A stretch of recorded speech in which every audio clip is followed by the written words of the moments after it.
With good news for today from Baptist Press, I'm Brandon Porter. Mike Keahbone, the pastor of First Baptist Church in Lawton, Oklahoma, not only played a crucial role in drafting a resolution decrying the forced conversion of Native peoples, but he's already begun to use the resolution as a way to minister to survivors.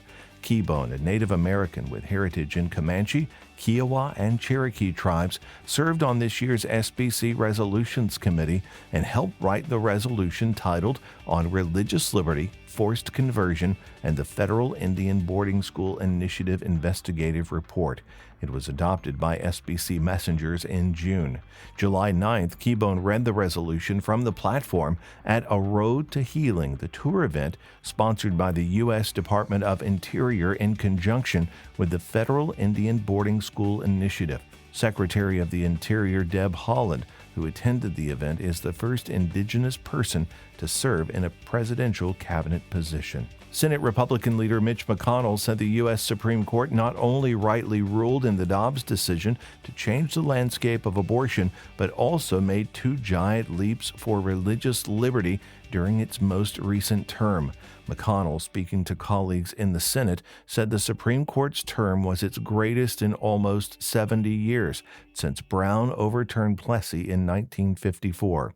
McConnell addressed religious liberty victories, saying they shored up Americans' First Amendment rights to worship and raise their families as they choose. He said the work of the High Court also protected faith-based organizations from the overreach of government.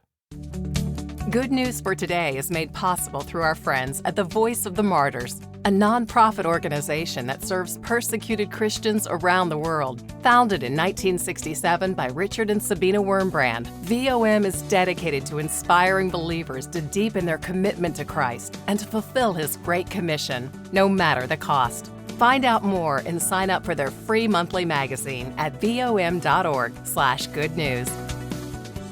In a first-person piece on Baptist Press, Michael Visy, pastor of Grace Church in Hewitt, Texas, says chronic migraines have taught him to embrace something well-known preacher Charles Spurgeon said, "I've learned to kiss the waves that throw me up against the rock of ages." Visy says he's learned from almost non-stop migraines for the last 8 months. He says he's learning to share his burdens, to prioritize life according to his limitations, and give patience. He writes, "I've always known that patience is learned through tribulation, but this time my lesson was not only in the patience I needed to receive, but also in the patience I needed to give." You can read the full piece at our website, baptistpress.com. Thanks for listening to Good News for Today.